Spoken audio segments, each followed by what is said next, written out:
Howdy everyone, Poacher here with an Age of Magic video, and in today's video we are going to be reviewing the abilities of Mordred. There will be a spotlight video to come, however there's an issue with me doing that at the moment, so we are working on it, but for now we're going to talk about the abilities because there's definitely some stuff here that stands out, and to be honest I'm going to start saving my arcane coins until this champion comes out, because I honestly think that this is going to be the strongest champion in the game because of the new ability he is bringing to the game, which is by far the most powerful ability that I think I have ever seen, simply because of the way the meta of the game has been pushed. Now, so we've got Mordred. He is going to be the rogue of the renegades.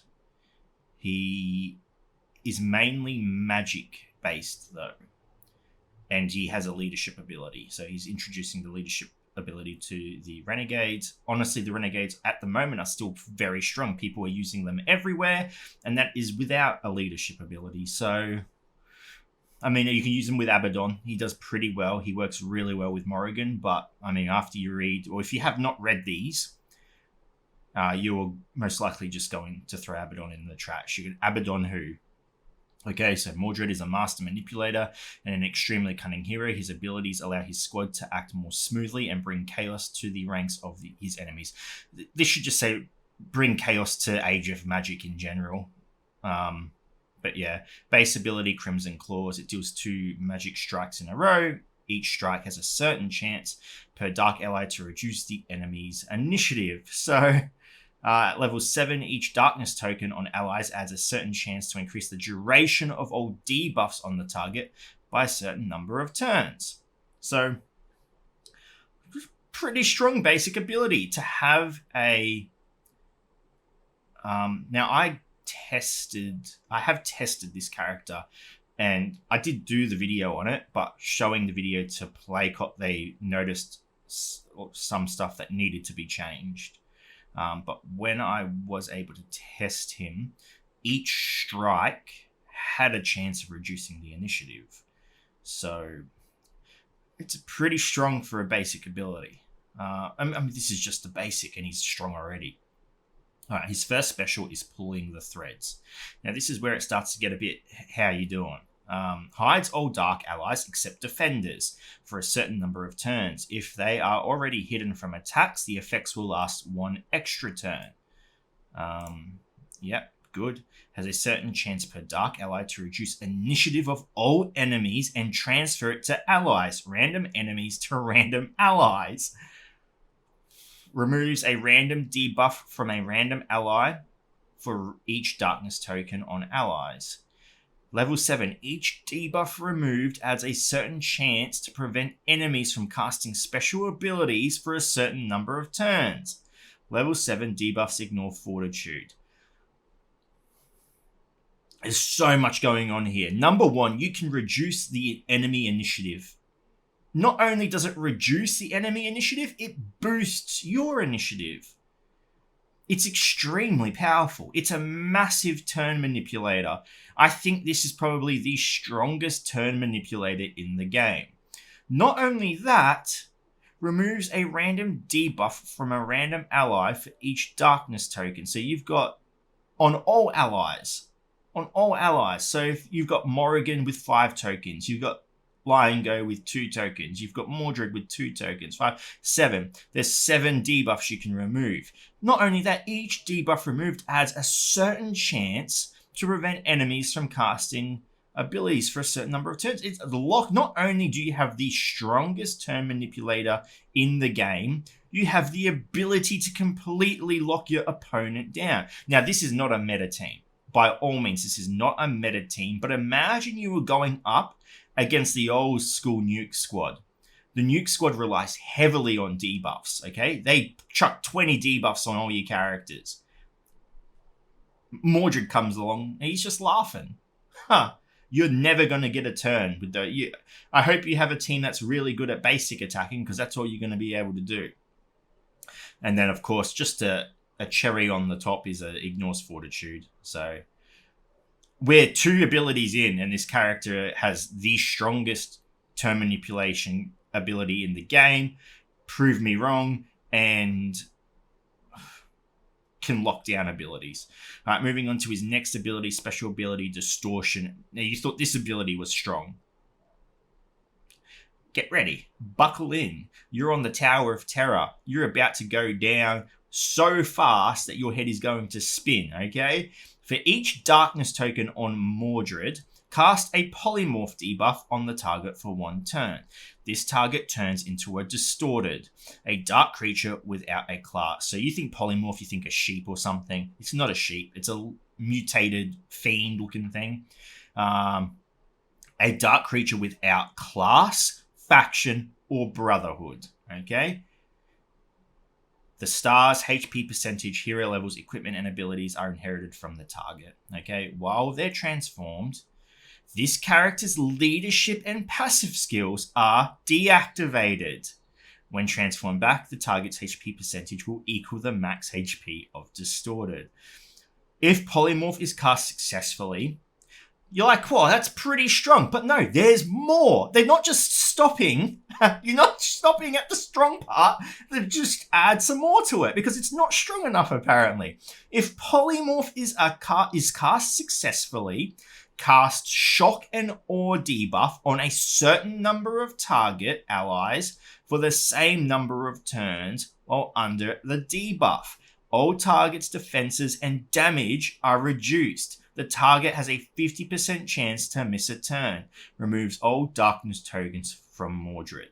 Of course, level 7, debuffs ignore fortitude. So, let's break this down. What's actually happening in this stupidly overpowered ability? Now, the way the game has pushed itself is it's become a game where your team is built primarily, there are cases where it's not true, but primarily around a leadership ability. You've got Arcane, you've got Wukong, you've got Dracona, okay? You're now going to have Mordred. These leadership abilities are very strong, okay? Arcane can, I'm pretty sure it's Arcane, her ability that reduces the damage below 30% by a ridiculous amount. Your orcs become super tanky below that 70%. Or in that last 30%. I'm going off the top of my head. Dracona has the ability to remove debuffs from allies. Same with Wukong, the ability to remove debuffs from allies. Then we can go into some passives that are really strong, okay?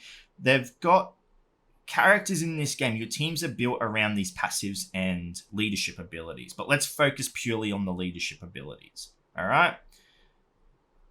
This character, Mordred, can distort a leader and then disrupt the whole team.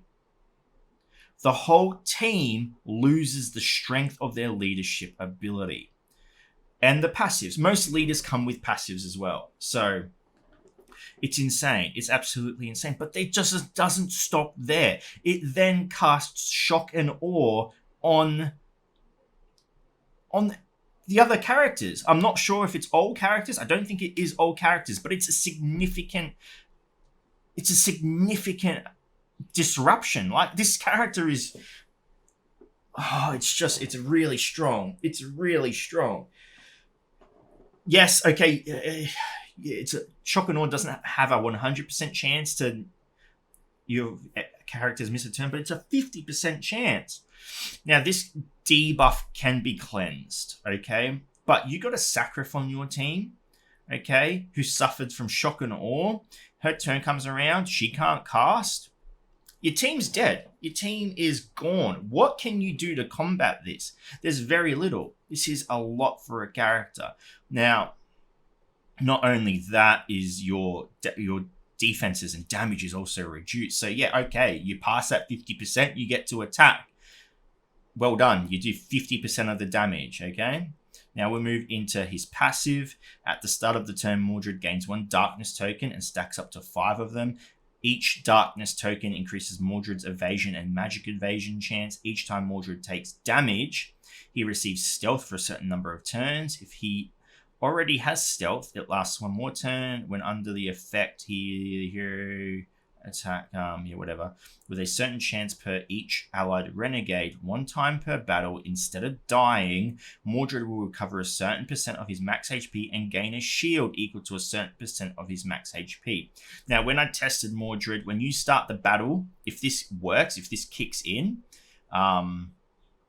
it will be a buff on him, but it's a buff that you cannot remove. Roynar can't come along and sweep that up. Irma, Wieland, Dexar, they can't remove this buff. It's if it's activated, it's there.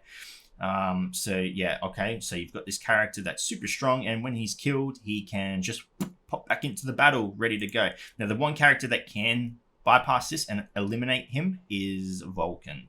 Leader ability, Shadow Manipulator. We're still going. Mordred has a permanent stealth debuff.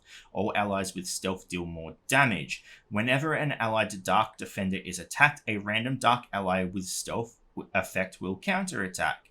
If the HP of an allied Dark Mage, Rogue, and or Healer falls below a certain percent, the allied Dark Protector immediately receives provocation for a certain number of turns. If it is already active, it lasts one more turn. The effect provokes the enemies into only attacking this hero. So essentially, this is just keeping Lion Go with Taunt up 100% of the time. Close to it. It's going to be hard to get rid of that Taunt. Whenever an ally or an enemy casts Stealth or Provocation on themselves, or gains it otherwise, or makes an allied Mordred only attack certain characters, another random enemy will lose the ability to hide from attacks for a certain number of turns. So he can eliminate the enemy from hiding and stealth. So this is it'd be interesting to see Renegades go up against Renegades. But this is what I mean. Start saving your arcane tokens, because this is so much. This is stupidly strong. This is stupidly strong. This is stupidly broken. Now, the one proper counter you have to this is potentially, I don't even know if it is a counter yet, Librarian. Librarian can activate his mirror ability. Now, let me just quickly rip him up on my phone so I can have a look, because I think that ability isn't even 100%. So, where are we looking? Age of Magic. Heroes. We want to go Knights of the Council. And we got Librarian. Where are you? There you are. Okay, so it's Black Mirror.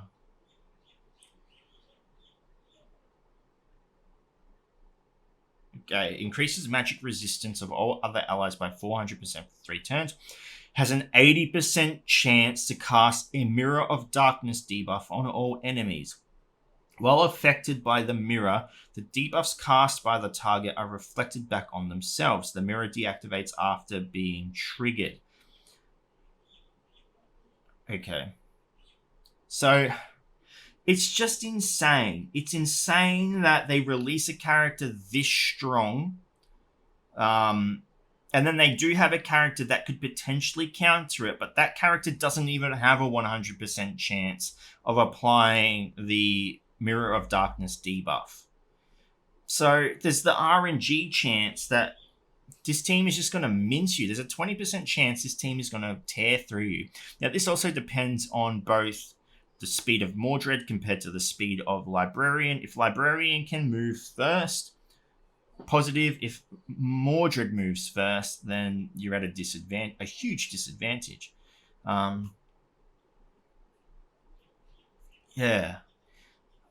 It's so much. I don't even, off the top of my head, I do not know how you can counter this. Librarian, unless there's characters that are faster and can lock down that Mordred. But also remember, Mordred's in stealth, so you can't even lock him. There's no locking him because you can't attack past the stealth. Oh, this is gonna...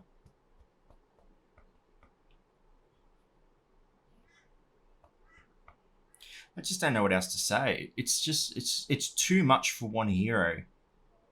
And it's not like the Renegades are weak and they're just introducing a really strong hero to boost the faction up as a whole. The Renegades are so powerful already. Like, people are using them without the leadership ability. They're just throwing them into teams and it's working. Because, Morrigan is a weapon. Lion-Go is a decent tank.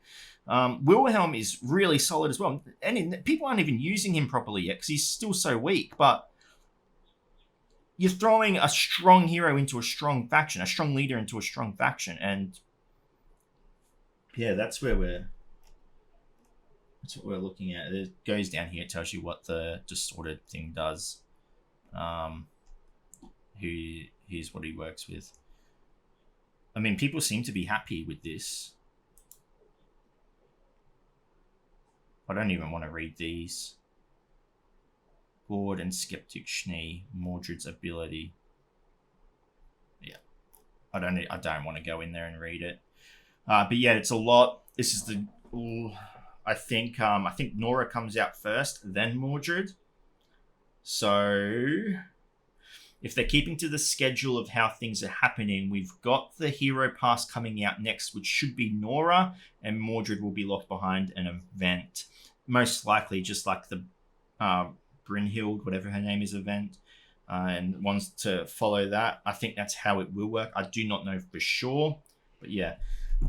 Yeah, like I said, start saving your arcane coins, because why wouldn't you? Just go when this character has the boost up, blast away. Anyway, ladies and gentlemen, thank you so much for watching. If you have any questions, feel free to leave a comment below. I will answer it to the best of my ability. And if you're on the world, until next time, please take care of yourself.